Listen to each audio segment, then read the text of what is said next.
6 months later, Maya stood in her bedroom at the White House looking out at the gardens where she had learned to feel safe again. The room was beautiful, filled with books she was now able to read fluently, art supplies for the paintings she had discovered she loved, and photographs of her new life with her parents. The transition hadn't been easy. There had been many nights when Maya woke up screaming from nightmares about being abandoned again. There had been days when the weight of her new identity as the president's daughter felt overwhelming. And there had been moments when she wondered if she would ever truly belong in this world of privilege and power. But Victoria and Marcus had been patient with her every step of the way. They had arranged for the best counselors to help Maya process her trauma. They had homeschooled her initially, allowing her to catch up academically at her own pace. Most importantly, they had showered her with the unconditional love she had craved her entire life. Today was special, though. Today, Maya was going to testify before a grand jury about what she remembered from her early childhood. The FBI investigation had uncovered a massive conspiracy involving multiple hospitals, corrupt doctors, and a black market adoption ring that had targeted wealthy families. Dr. Hayes hadn't died in an accident. He had been murdered when he tried to back out of the conspiracy. The money that had been paid to Rosa was hush money, meant to keep her from asking questions about Maya's origins. When Rosa died, the conspirators had planned to take Maya back and sell her to another family, but her escape to the streets had complicated their plans. Victoria knocked softly on Maya's door. "Are you ready, sweetheart?" Maya turned around and smiled. She looked completely different from the frightened, malnourished girl who had been found outside the hospital. Her hair was clean and styled. She had gained healthy weight, and her eyes sparkled with intelligence and confidence. But more than her physical transformation, Maya radiated the security that came from knowing she was loved and wanted.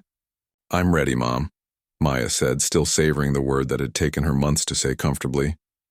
They walked downstairs together where Marcus was waiting with Agent Thompson and the federal prosecutor, Ms. Rodriguez.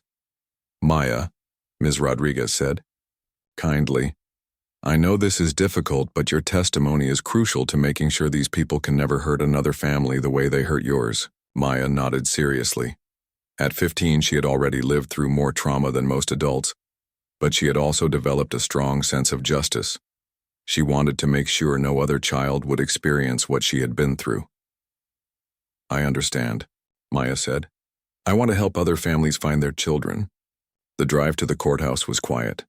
Maya held Victoria's hand, drawing strength from her mother's presence. Over the past months, she had remembered fragments of her early childhood, being in a house with people who weren't kind to her, being told that her real parents didn't want her, and finally being taken to Rosa when she was about 3 years old. At the courthouse, Maya was surprised to see reporters and cameras everywhere. Her story had become national news when the conspiracy was exposed. The public had been fascinated by the tale of the president's daughter, who had been stolen as a baby and found living on the streets 15 years later. "Maya, Maya," reporters called out as they walked toward the building. "How does it feel to be reunited with your family?" Maya had learned to handle media attention, but she still found it overwhelming sometimes. She waved politely but didn't stop to answer questions. Inside the courthouse, Maya was introduced to 3 other young people who were also testifying. They were all around her age, and they had all been victims of the same conspiracy. Like Maya, they had been told they were unwanted children when in reality, they had been stolen from loving families. "Are you nervous?" asked Sarah, a 16-year-old girl who had been reunited with her family just 2 months earlier. "A little," Maya admitted. "But I keep thinking about all the families who are still out there, not knowing their children are alive." When it was Maya's turn to testify, she walked into the courtroom with her head held high. The grand jurors listened intently as she described what she could remember about her early childhood and the years she had spent with Rosa. "Miss Chen," the prosecutor asked, "when Rosa told you about how she found you, did she ever mention anyone else being involved?" Maya thought carefully. "She said a man brought me to her. She called him the doctor. He told her that my parents had died and that she needed to take care of me. He said if she ever told anyone about me, bad things would happen. Did Rosa ever describe this man? She said he was tall and had gray hair. She said he scared her, but she took me anyway because she could see I needed help. Maya's testimony continued for 2 hours. She answered every question with the poise and intelligence that had amazed everyone who met her. When she was finished, several of the grand jurors thanked her for her courage. Outside the courthouse, Victoria and Marcus held a brief press conference. Today, Maya showed incredible bravery in helping to bring justice to the people who destroyed so many families, Victoria said. But more importantly, she reminded us all that every child deserves love, safety, and the truth about who they are. A reporter raised her hand. Mrs. Chen, how has this experience changed your family? Victoria looked at Maya, who was standing beside her with confidence and grace. It's taught us that family isn't just about biology or circumstances. It's about love, commitment, and never giving up on each other. Maya has made our family complete in ways we never imagined possible. Marcus stepped forward. We also want to acknowledge that Maya's story has a happy ending because of luck and persistence. There are still children out there who need our help. We're announcing today the creation of the Maya Chen Foundation, which will work to reunite families separated by trafficking and provide support for children aging out of the system. Later that evening, the family sat together in the White House residence, sharing dinner and talking about the day. Maya had insisted on learning to cook, and she had prepared one of Rosa's recipes in honor of the woman who had loved her when she had no one else. Rosa would be proud of you, Victoria said, watching Maya serve the meal she had prepared. I think she would, Maya agreed. I used to be angry at her for not telling me the truth about my family, but now I understand that she was protecting me the only way she knew how. Marcus raised his glass. To Rosa, who kept our daughter safe when we couldn't, and to Maya, who has shown us all what it means to be resilient and forgiving. As they ate dinner together, Maya reflected on how much her life had changed. She was no longer the frightened, hungry girl who had slept in doorways and searched through garbage for food. She was Maya Chen, beloved daughter of the President and First Lady, honor student, artist, and survivor. But more than any of those titles, she was simply a girl who had found her way home. The investigation continued for months, ultimately leading to the conviction of 15 people involved in the conspiracy. 12 other children were reunited with their biological families, and several adoption agencies were shut down for their participation in the illegal activities. Maya's story became a symbol of hope for families dealing with missing children. She received letters from around the world, thanking her for her courage in sharing similar stories of loss and reunion. On her 16th birthday, Maya stood in the rose garden at the White House, surrounded by family and friends who truly loved her. Victoria had organized a small party, but the real celebration was simply being together as a family. Make a wish, Victoria said as Maya prepared to blow out her candles. Maya closed her eyes and thought about everything she had been through. She had started life as a wanted, loved baby. She had been stolen from her family and told lies about her worth. She had lost the only mother figure she knew and survived on the streets through her own determination. And finally, she had found her way back to the love she had always deserved. Opening her eyes, Maya smiled at her parents, the people who had never stopped looking for her, even when they didn't know she was alive to be found. I don't need to make a wish, Maya said. Everything I ever wanted is right here. Victoria and Marcus wrapped their daughter in their arms, and for the first time in 16 years, their family was truly complete. Maya had learned that love could survive anything: separation, lies, trauma, and time. And she had learned that sometimes the most beautiful endings come from the most impossible beginnings. The homeless girl who had once believed she was nobody special had discovered that she was everything special to the people who mattered most. She was home. She was loved, and she was exactly where she belonged. 3 days later, Victoria sat in Dr. Martinez's office, her hands trembling as she waited for the DNA test results. Marcus was beside her, holding her hand tightly. They had barely slept since Maya had been moved to Sunshine House, both of them anxious about what the test would reveal. Maya had settled in well at the facility.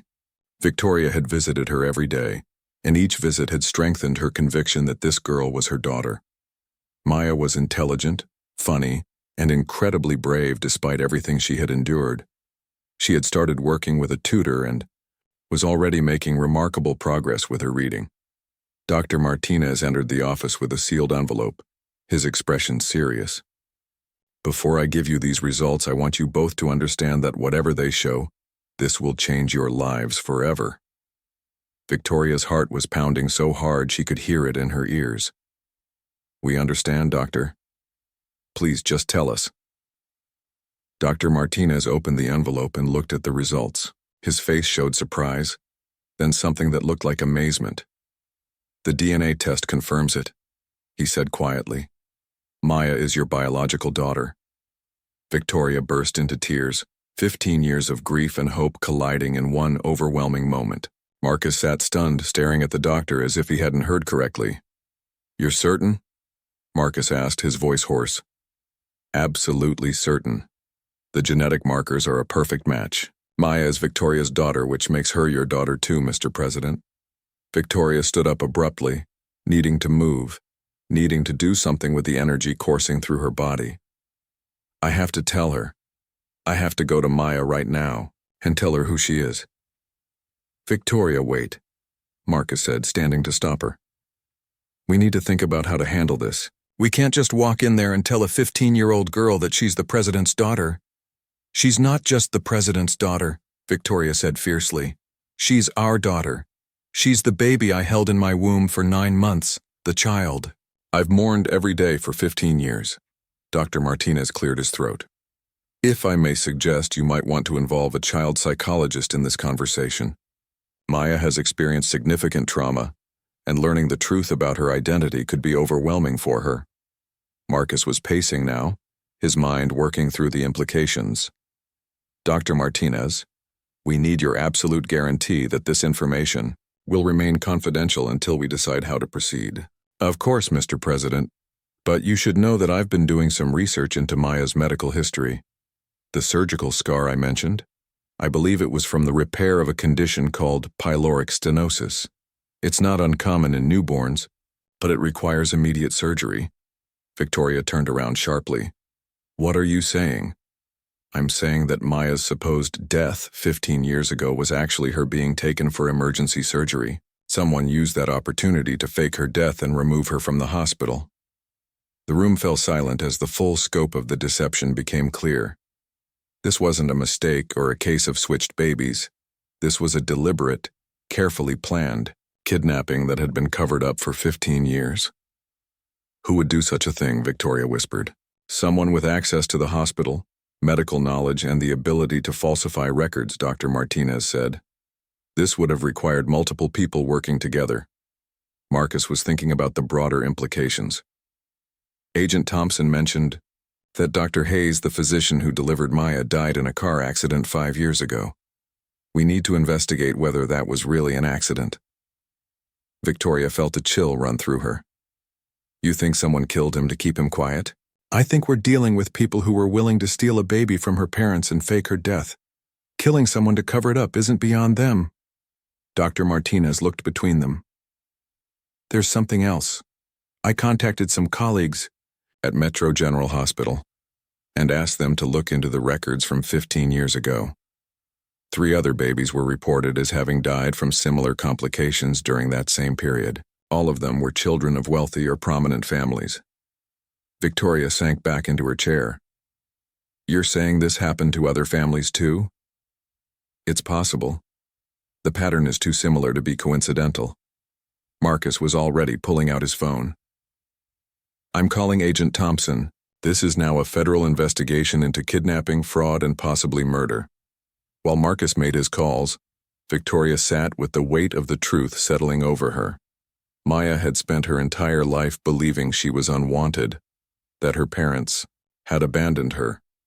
In reality, her parents had been deceived into believing she was dead while someone else profited from their grief.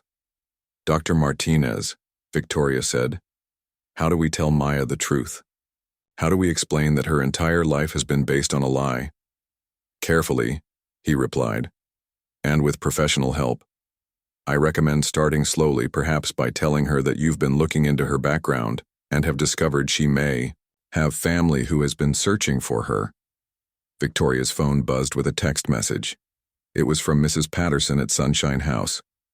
Maya is asking for you. She seems upset about something. Victoria showed the message to Marcus, who immediately ended his call. We have to go to her, Victoria said. Victoria, we agreed to wait until we had a plan. Our daughter is upset and asking for me. I'm not waiting another minute. Marcus could see that his wife's mind was made up. Fine. But we tell her gradually. We don't overwhelm her with everything at once. 20 minutes later, they arrived. At Sunshine House. Mrs. Patterson met them at the door looking concerned. Maya has been agitated all morning, she explained. She keeps saying she had a strange dream and that she needs to talk to Victoria about something important. They found Maya in the garden behind the house, sitting on a swing and staring at the ground. When she saw Victoria, she jumped up and ran to her. Victoria, I had the strangest dream last night and I can't stop thinking about it. Victoria hugged Maya tightly, marveling at how natural it felt to hold her daughter. Tell me about your dream, sweetheart. I dreamed about a beautiful woman with green eyes like mine. She was crying and calling for someone named Maya. In the dream, I could feel that she loved me, but I couldn't reach her. There was always something in the way. Victoria felt tears streaming down her face. Even in sleep, Maya had somehow sensed the connection between them. Maya, Victoria said carefully. What if I told you that some dreams are actually memories trying to surface? Maya looked confused. What do you mean? Marcus stepped forward. Maya, we've learned some things about your background that we need to share with you. But first I want you to know that no matter what we tell you, Victoria and I care about you and we're going to make sure you're safe and loved. Maya looked between them, fear creeping into her eyes. Am I in trouble? Did I do something wrong? No, sweetheart, Victoria said quickly. You haven't done anything wrong, but we've discovered that the story you were told about your birth parents isn't true.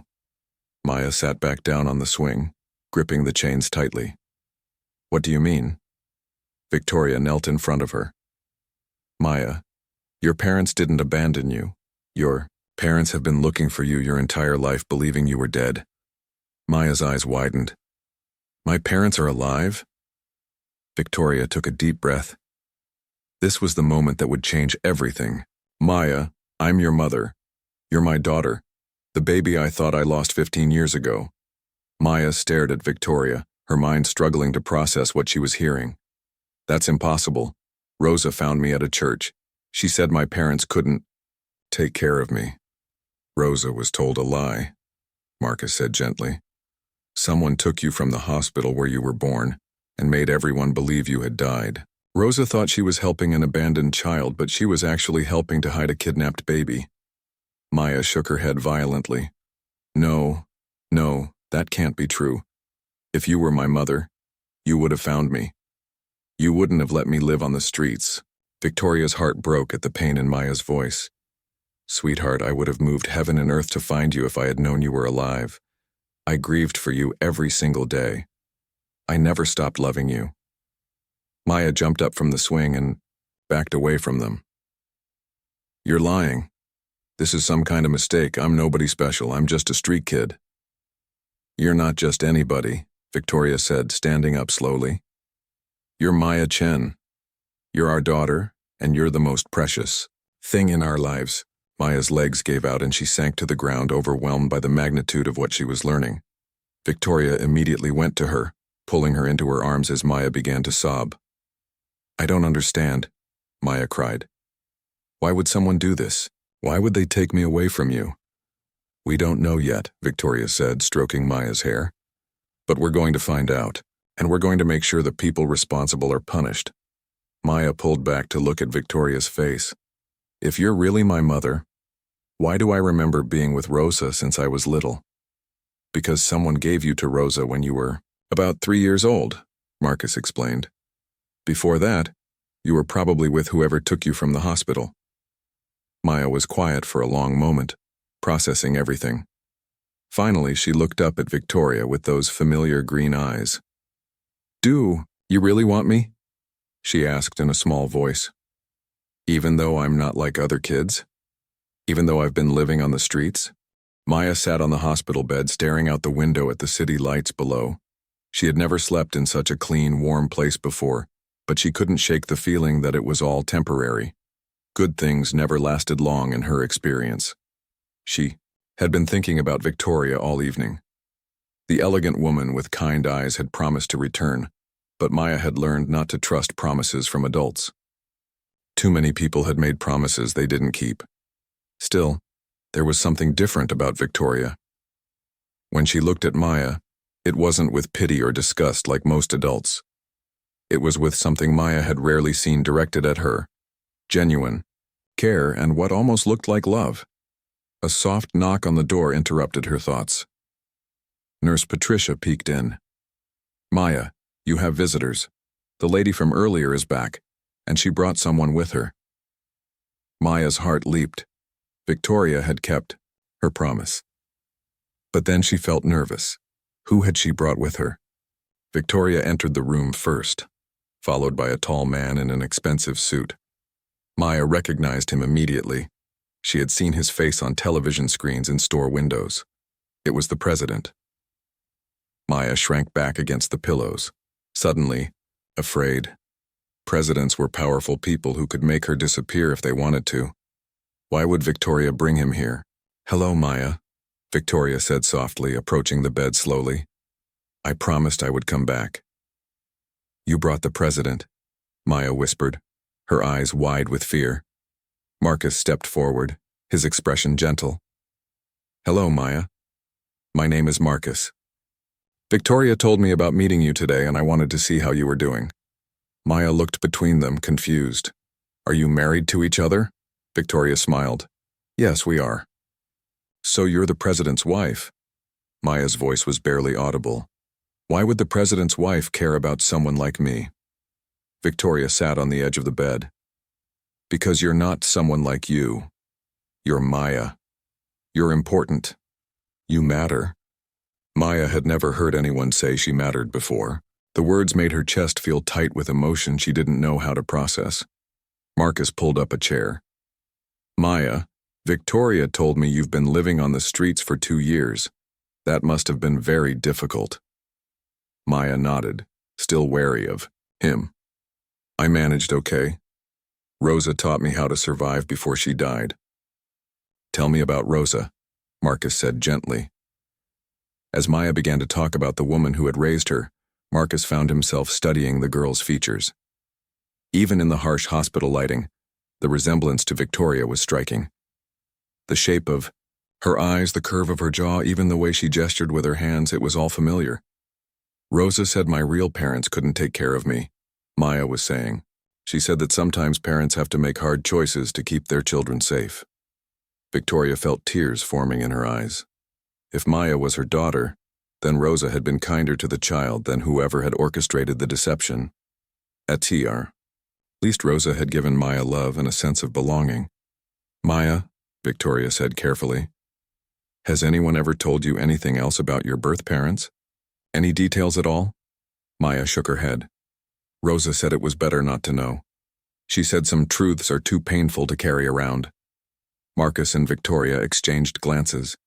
What truth had Rosa been protecting Maya from? "Maya, we want to help you," Marcus said. "Not because we're the president and first lady, but because we care about you as a person. Would you be willing to let us arrange for you to stay somewhere safe while we figure out the best way to help you?" Maya studied his face. Politicians were good at lying, but something in his eyes seemed genuine, and Victoria was nodding encouragingly. "Where would I stay?" Maya asked. "There's a private facility for children who need temporary care," Victoria explained.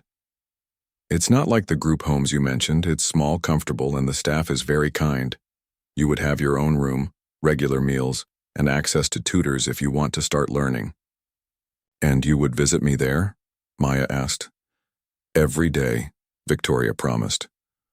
Maya was quiet for a long moment, weighing her options. She could try to leave the hospital and return to the streets, But winter was coming and she wasn't sure she would survive another cold season. Or she could trust these people who seemed to genuinely care about her welfare. "Okay," she said finally. "But if I don't like it, I can leave, right?" "You're not a prisoner, Maya," Marcus assured her. "If you're not happy there, we'll find another solution." Dr. Martinez appeared in the doorway with a clipboard. "Excuse me, but I need to discuss Maya's medical evaluation." They stepped into the hallway, leaving Maya with Nurse Patricia. "How is she?" Victoria asked immediately. "Malnourished, as expected, but otherwise in good health. She's remarkably resilient. However, I did find something interesting during the examination." Victoria's heart stopped. "What?" "She has evidence of a childhood injury.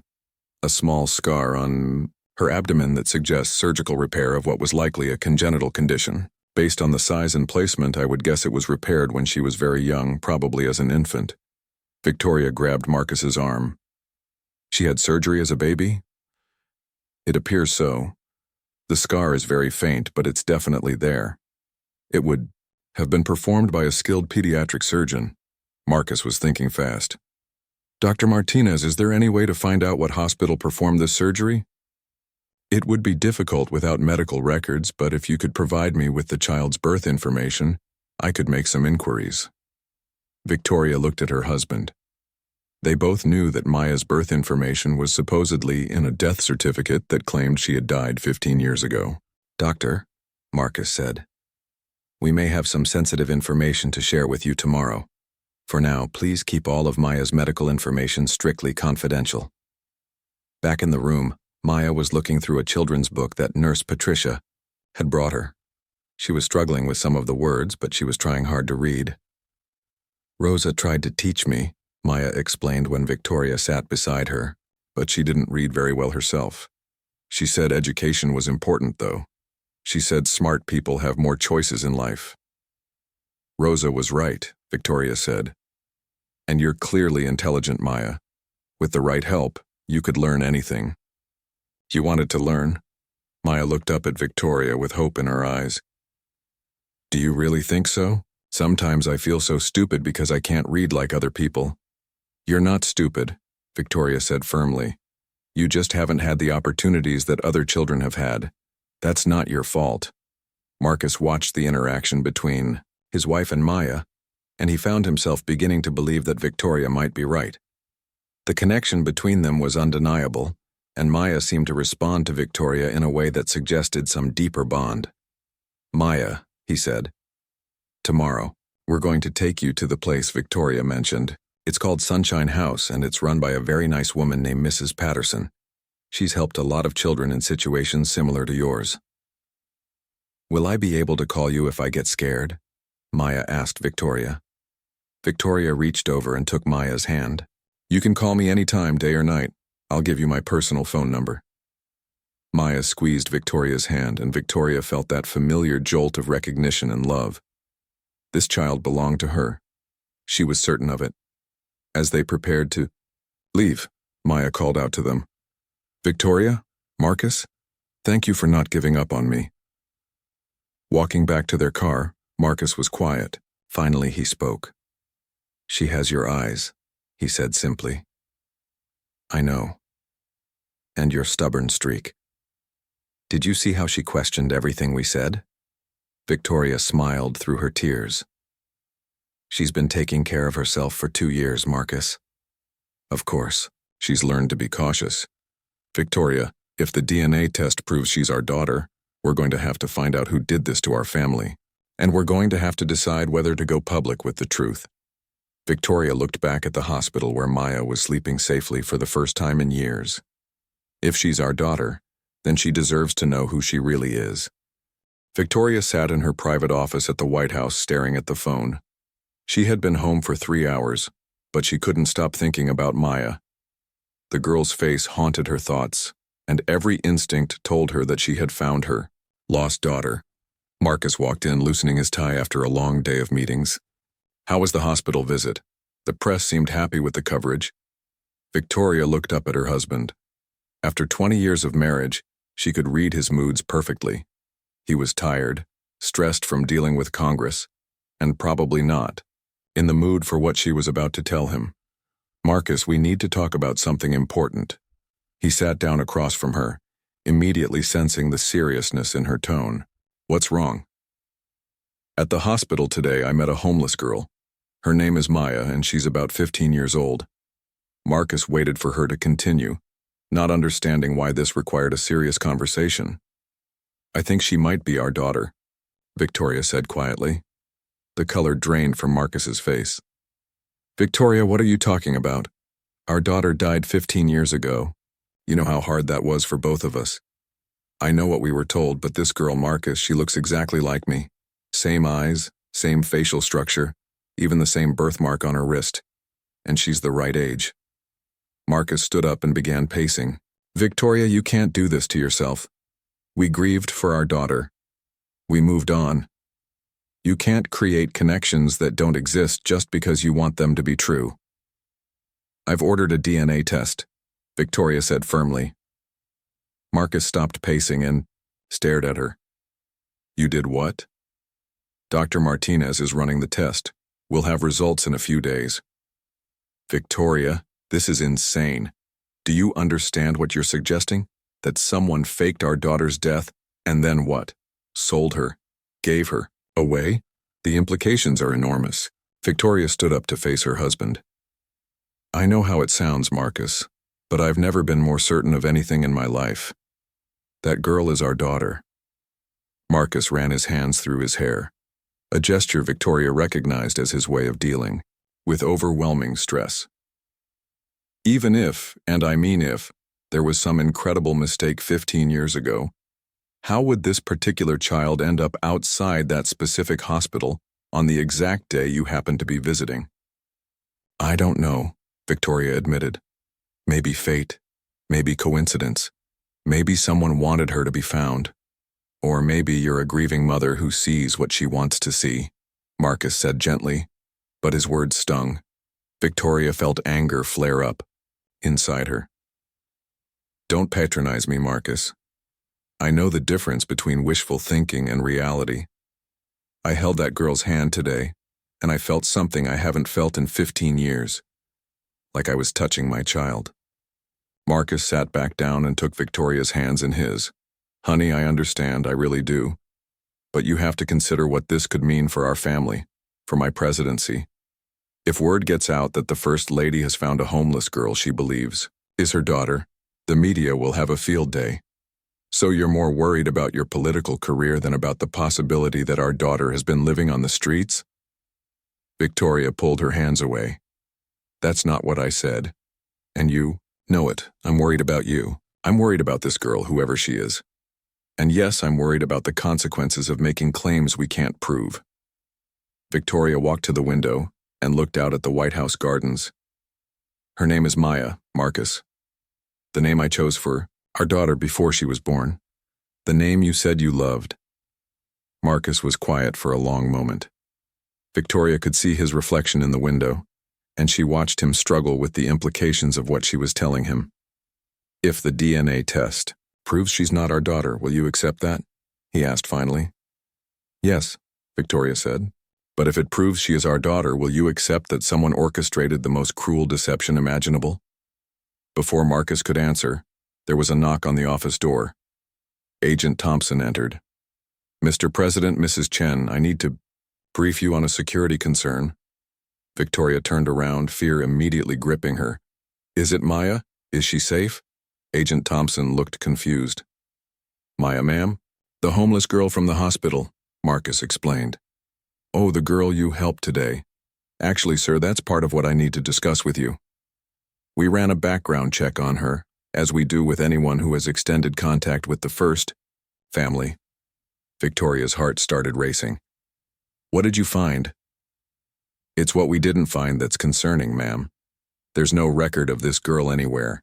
No birth certificate, no school records, no medical records except from today. It's as if she didn't exist until she appeared at that hospital." Marcus and Victoria exchanged glances. This information could support either of their theories. Either Maya was their daughter who had been hidden from official records, or she was someone with a completely fabricated identity. There's more, Agent Thompson continued. We also looked into the woman she mentioned, Rosa Mendez. She died 2 years ago, as the girl said, but here's the interesting part. Rosa had been receiving monthly cash payments from an unnamed source for 12 years. The payments stopped when she died. Victoria sank into her chair. Someone was paying Rosa to take care of Maya. That's one possibility, Agent Thompson said.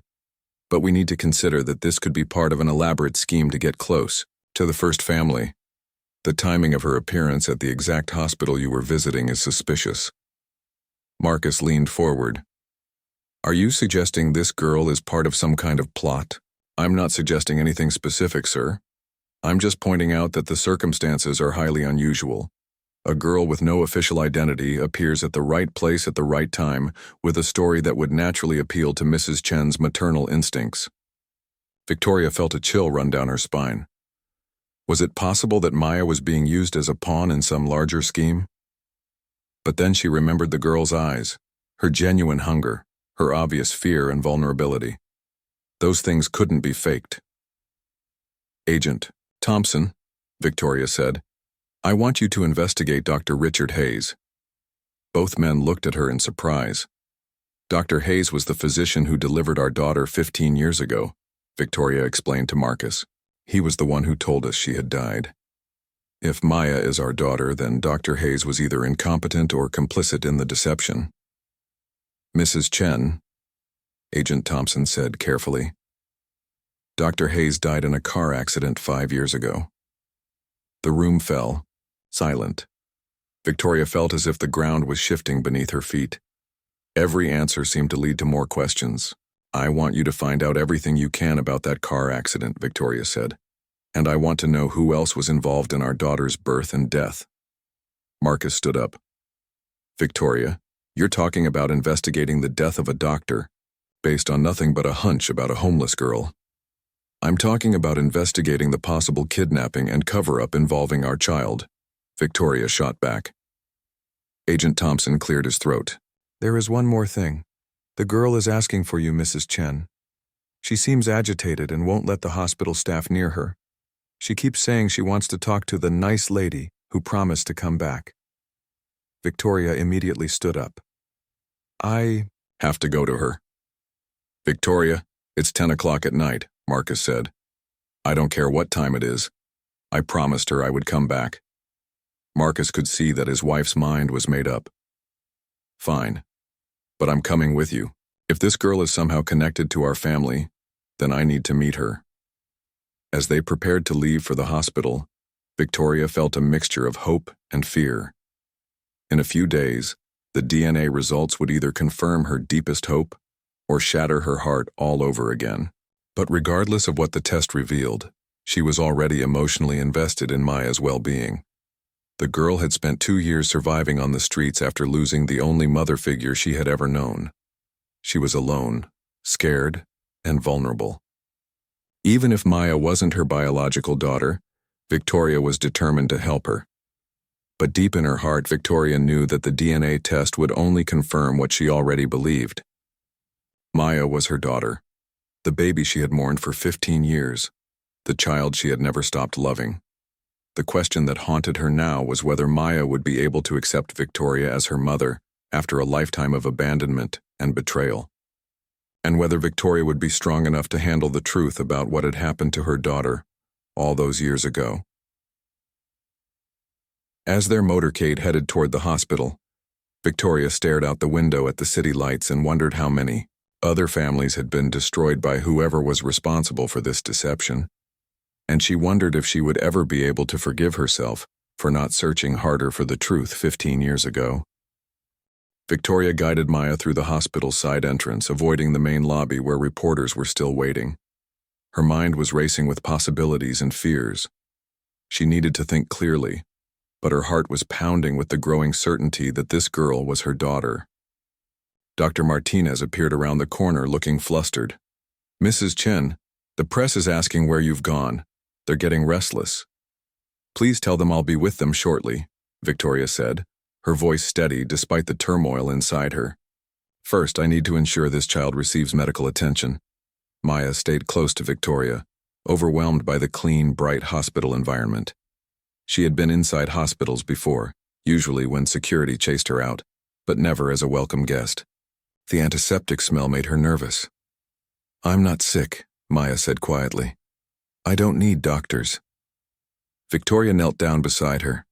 "We just want to make sure you're healthy, sweetheart. When did you last eat a proper meal?" Maya thought for a moment. 3 days ago. A lady at the church gave me some bread. Dr. Martinez overheard and immediately called for a nurse. "We need to get some nutrition into her right away. She's clearly malnourished."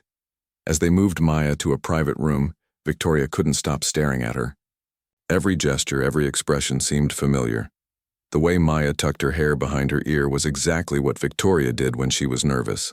The way she bit her lower lip when thinking was identical to Victoria's own habit.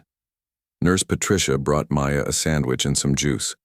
The girl ate hungrily but tried to maintain some dignity, taking small bites despite her obvious starvation. "Maya," Victoria said gently, "can you tell me more about Rosa, the woman who raised you?" Maya's eyes softened at the mention of Rosa's name. She was kind. "She found me when I was really little, maybe 3 years old. She said I was crying outside St. Mary's Church in the rain. She couldn't have children of her own, so she took me in." "Did Rosa ever tell you anything else about how you came to be at the church?" Maya shook her head. "Just that someone left me there with a note that said my name was Maya and that my parents couldn't take care of me." Victoria's heart ached. If this was truly her daughter, then someone had orchestrated an elaborate lie. But who would do such a thing and why? "What happened when Rosa died?" Victoria asked softly. Maya's face clouded over. "She got sick. We couldn't afford medicine or doctors. She died in our little apartment and the landlord threw me out because I couldn't pay rent. I've been living on the streets since then." The injustice of it all made Victoria angry. If Maya was her daughter, she had been living in poverty while Victoria and Marcus lived in luxury. The guilt was overwhelming. Dr. Martinez returned with some preliminary test results. "Mrs. Chen, could I speak with you privately for a moment?" Victoria followed him into the hallway, leaving Maya with Nurse Patricia. "Doctor, I need you to run a DNA test on that girl," Victoria said without preamble. Dr. Martinez looked confused. "A DNA test? Mrs. Chen, is there something you're not telling me?" Victoria took a deep breath. She was about to reveal something she had never spoken about publicly. 15 years ago, I gave birth to a daughter at Metro General Hospital. The doctors told me she died shortly after birth due to complications. I never got to hold her." Understanding dawned in Dr. Martinez's eyes. "And you think this girl might be?" "I don't know. But the resemblance is striking and the timing fits. I need to know for certain." "Mrs. Chen, even if there was some mistake 15 years ago, the chances that this particular child is your daughter are astronomical. There are thousands of homeless children in this city. Doctor, look at her eyes, look at her face. She has a birthmark on her wrist that's identical to mine. This isn't just wishful thinking." Dr. Martinez studied Victoria's determined expression. "All right, I'll order the DNA test, but it will take a few days to get results." "Thank you," Victoria said. "And doctor, this must remain completely confidential until we know for certain." Meanwhile, Maya was finishing her sandwich and talking quietly with Nurse Patricia. The nurse was asking gentle questions about Maya's life on the streets, and Maya found herself opening up more than she usually did. "The hardest part is the cold," Maya was saying, "and finding safe places to sleep. Some of the older kids try to protect the younger ones, but it's dangerous out there." Nurse Patricia's heart broke listening to this young girl describe such a harsh life. "Maya, have you ever tried to find out about your birth parents?" Maya shrugged. "Rosa said it was better not to look backward. She said some parents give up their children because they can't take care of them, and that doesn't make them bad people. She said my parents probably loved me but had no choice." When Victoria returned to the room, she found Maya looking out the window at the city skyline. "It's pretty from up here," Maya said. "You can't see all the bad stuff from this high up." Victoria sat beside her. "Maya, I want to ask you something, and I want you to think carefully before you answer. Would you like to stay somewhere safe tonight instead of going back to the streets? Maya turned to look at her suspiciously. Where? There are facilities for children in situations like yours. Clean, safe places with beds and regular meals. You mean those group homes? Maya said, her voice hardening. I've heard about those places. Kids get lost in the system. Some of them are worse than the streets. Victoria realized she was approaching this wrong. Maya had learned not to trust adults or institutions. She had survived this long by being cautious and self-reliant. What if I told you that you could stay somewhere else? Somewhere I could make sure you were safe and well cared for? Why would you do that for me? Maya asked. You don't even know me. Victoria chose her words carefully. Sometimes we meet people and feel a connection we can't explain. I feel that connection with you, Maya. Maya studied Victoria's face. There was something about this elegant woman that felt familiar, though Maya couldn't understand why. She had learned to read people quickly. It was essential for survival on the streets. Most adults who claimed they wanted to help had ulterior motives, but when she looked into Victoria's green eyes, she saw something different. She saw genuine love and concern. If I said yes, what would happen to me? You would have a warm bed, regular meals, clean clothes, and safety. You could go to school if you wanted to. You could have a chance at a real life. Maya was quiet for a long time. The offer seemed too good to be true, but something in Victoria's voice made her want to believe it was possible. I've never been to school, Maya admitted. Rosa tried to teach me to read and write, but she wasn't very good at it herself. We could fix that, Victoria said softly. You could learn anything you wanted to learn. Agent Thompson appeared in the doorway. Mrs. Chen, we really need to wrap up here. The president is expecting you at the White House for the evening briefing. Victoria looked at Maya, who seemed to shrink back at the mention of the president. The girl had probably learned that authority figures were not to be trusted. Maya, I have to go now, but I want you to stay here tonight. Tomorrow I'll come back and we'll talk more about your future. Is that okay? Maya nodded slowly. You'll really come back? I promise, Victoria said, and she meant it with every fiber of her being. As Victoria prepared to leave, Dr. Martinez discreetly collected a hair sample from Maya for the DNA test. Maya didn't notice, distracted by the new clothes Nurse Patricia had brought for her. Walking back to her limousine, Victoria's mind was spinning. She had to tell Marcus about Maya, but she needed to choose her words carefully. Her husband was a practical man who dealt in facts and evidence, not emotions and hunches. More importantly, she had to prepare herself for the possibility that the DNA test would prove Maya wasn't her daughter, but deep in her heart, Victoria already knew the truth. After 15 years of grieving for a child she thought was dead, she had found her daughter living on the streets, abandoned and alone. The question now was, who had orchestrated this deception, and why? And how many people would she have to fight to bring her daughter home where she belonged? The black limousine pulled up to the grand entrance of the Metropolitan Children's Hospital. Victoria Chen stepped out gracefully, her designer heels clicking against the marble steps. As the wife of President Marcus Chen, she was used to such formal charity events. Today's visit was supposed to be routine, a photo opportunity at the hospital's new wing opening. Victoria adjusted her pearl necklace and smiled for the cameras. The flashing lights temporarily blinded her as reporters shouted questions about her husband's latest policies. She waved politely and walked toward the hospital entrance, flanked by her security detail. Inside the hospital, everything was pristine and modern.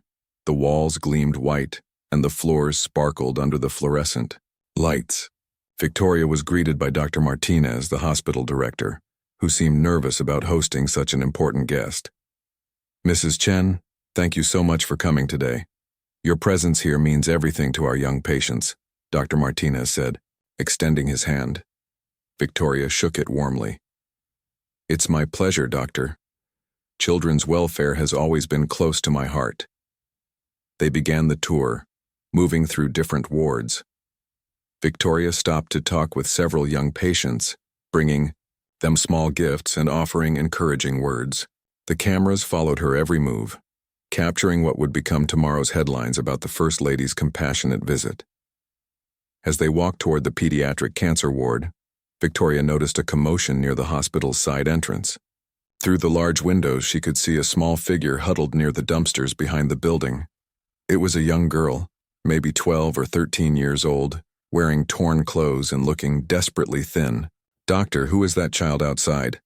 Victoria asked, pointing toward the window. Dr. Martinez glanced where she was looking and frowned. "Oh, that's just one of the street children. They sometimes come here looking for food or shelter. Security usually asks them to leave." Victoria felt something stir in her chest, a feeling she couldn't quite identify. She looked so young. Is she alone? Most likely. There are many homeless children in this area. It's unfortunate, but there's only so much we can do, Dr. Martinez replied, trying to steer Victoria away from the window. But Victoria couldn't take her eyes off the girl. Something about her seemed familiar, though she couldn't understand why. The child had dark hair that fell in tangled waves around her shoulders, and even from this distance Victoria could see that she was beautiful despite her disheveled appearance. "I'd like to go outside and speak with her," Victoria said suddenly. Dr. Martinez looked alarmed. "Mrs. Chen, I don't think that's advisable. These street children can be unpredictable and your security detail would not approve." Victoria's security chief, Agent Thompson, stepped forward. "Ma'am, Dr. Martinez is right. It could be dangerous and we haven't cleared the area." But Victoria was already moving toward the exit. Something was pulling her toward that child, and she couldn't ignore it. "Just for a moment. I'll stay close to the building." Against their better judgment, the security team followed Victoria outside. The afternoon sun was bright, and it took her eyes a moment to adjust.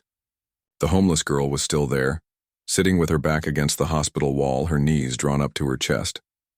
As Victoria approached, the girl looked up. Their eyes met, and Victoria felt the world stop spinning. The girl's eyes were a striking green color, the exact same shade as Victoria's own eyes. But it was more than that. The shape of her face, the curve of her lips, even the way she held her head. Everything about her seemed achingly familiar. "Hello," Victoria said, softly, crouching down to the girl's level despite her expensive dress. The girl stared at her with a mixture of fear and curiosity. "Are you here to make me leave too?" she asked in a small voice. "No, sweetheart. I'm not here to make you leave. What's your name?"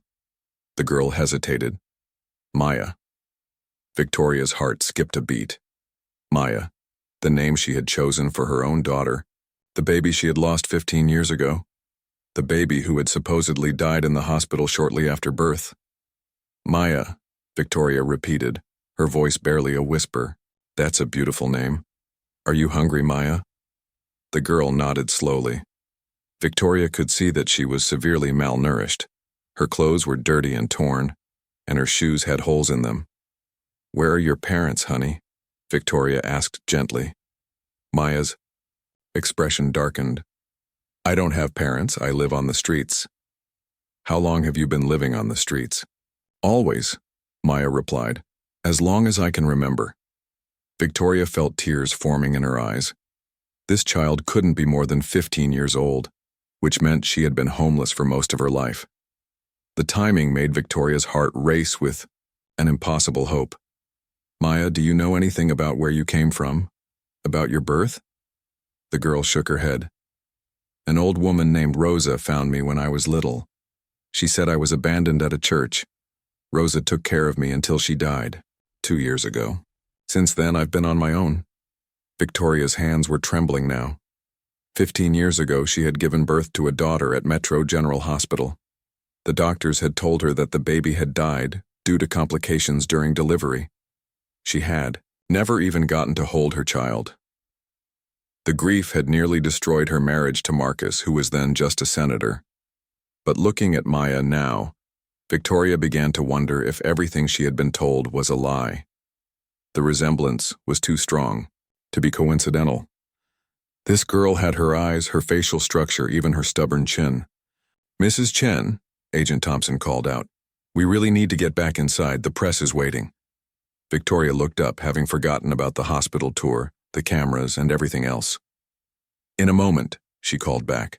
She turned her attention back to Maya. Sweetheart, I want to help you. Would you like to come inside the hospital with me? We can get you some food and clean clothes. Maya looked suspicious. Why would you help me? Nobody helps street kids. Because every child deserves kindness, Victoria replied, though her real reasons went much deeper than that. Maya studied Victoria's face for a long moment. There was something in the woman's eyes that she had never seen before. Genuine care and concern. Most adults looked at her with disgust or pity, but this elegant lady looked at her as if she actually mattered.